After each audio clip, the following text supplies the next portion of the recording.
The cowboy chef who outplayed the French family master. The first time I met Chloe's father, Monsieur Laurent, he handed me a glass of room-temperature tap water, while the rest of the table toasted with a vintage Bordeaux.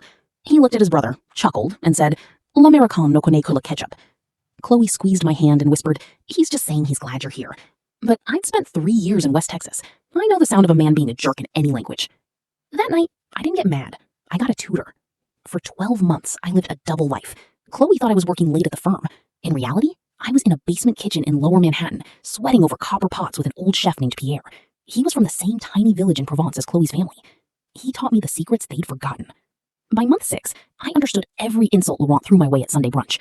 He has the palate of a tractor, he'd say in French, right to my face, while smiling for the family photo.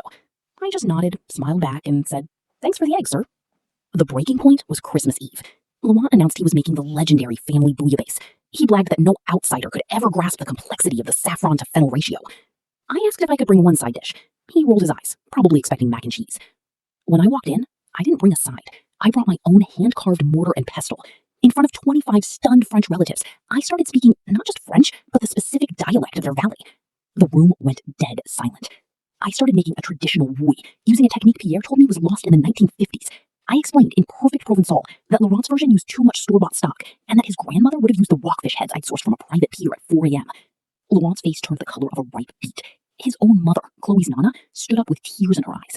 She tasted my sauce, looked at her son, and said, "Finally, someone in this house actually respects our blood." Laurent spent the rest of the night staring at his expensive wine, realizing the tractor driver had just schooled the master. Now, he calls me every week to ask for cooking tips. I usually let it go to voicemail.